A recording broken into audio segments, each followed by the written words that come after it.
ફક્ત 10 મિનિટમાં આપણે બનાવીશું આ સુપર ટેસ્ટી રેસીપી। શું તમે ક્યારેય કાઠિયાવાડી સ્પેશિયલ ગુંદી સેવનું શાક બનાવ્યું છે? કુક વિથ પ્રિયંકામાં તમારું સ્વાગત છે। Most welcome.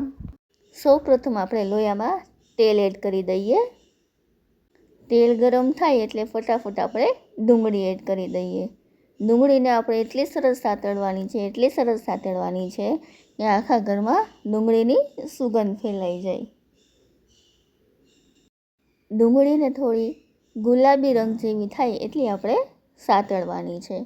અને હવે આપણે એમાં થોડું મીઠું એડ કરી દઈએ સ્વાદ પ્રમાણે। હવે આવશે આપણી કાઠિયાવાડી લસણની ચટણી। લસણની ચટણીને પણ આપણે સરસ મિક્સ કરી લઈએ। એક દાણો પણ એમનો રહેવો ના જોઈએ। તો આપણી ચટણી સરસ મિક્સ થઈ ગઈ છે। ચલો, ચટણીનું કામ તો પૂરું થયું। હવે આવશે ટમેટાનો વારો। તો ટમેટાને પણ આપણે સરસ અંદર એડ કરી દઈએ। અને ટમેટાને આપણે એટલા પીસવાના છે કે ટમેટા દેખાવા જ ન જોઈએ। હવે ટમેટાને આપણે 5 મિનિટ માટે ઢાંકીને રાખી દઈએ। 5 મિનિટ પછી તમે જોઈ શકો છો આપણા ટમેટા અંદર સરસ મિક્સ થઈ ગયા છે અને ટમેટાનો કલર પણ લાલ આવી ગયો છે।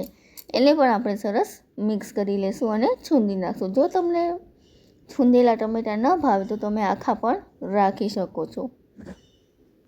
હવે આવશે આપણો જબરજસ્ત મસાલો।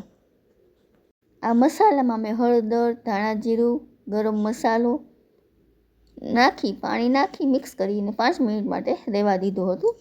એ મસાલો આપણે શાકમાં એડ કરી દઈશું। પછી આપણે નાખશું સ્વાદ પ્રમાણે ખાંડ। જો તમને ખાંડ ના ભાવતી હોય તો તમે સ્કીપ કરી શકો છો, કેમ કે આપણે કાઠિયાવાડી સ્ટાઇલમાં લગભગ બધા ખાંડ નાખે જ છે। એટલે મેં ખાંડ નાખી અને સરસ રીતે મિક્સ કરી લીધું છે। હવે છે થોડું લસણની ચટણીનું તેલ, એ પણ મેં અંદર મિક્સ કરી લીધું છે। જો તમને વધારે તીખું જોતું હોય તો તમે એડ કરજો, નહીંતર તમે સ્કીપ કરી શકો છો।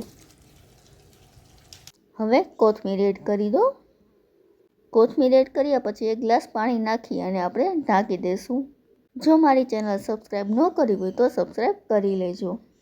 હવે આપણે ઢાંકણ ખોલી દઈએ। તમે જોઈ શકો છો આપણી ગ્રેવી સરસ ઉકળી ગઈ છે। 2 મિનિટ માટે મૂકી દઈએ આપણે। બસ, ત્યાં સુધીમાં મારી ચેનલને સબસ્ક્રાઈબ ના કરી હોય તો અત્યારે જ કરી લેજો। હવે વારો છે સેવબુંદીનો। સેવબુંદીનો વાટકો ભરી અને મેં અંદર મિક્સ કરી લીધું છે। જો તમને થોડો રસો જોતો હોય તો તમે થોડું પાણી વધારે એડ કરી શકો છો અને બુંદી ઓછી એડ કરી શકો છો। બસ, હવે આપણી સેવબુંદીનું શાક તૈયાર થઈ ગયું છે। તો મિત્રો, તૈયાર છે આપણું એકદમ ટેસ્ટી કાઠિયાવાડી સેવબુંદીનું શાક।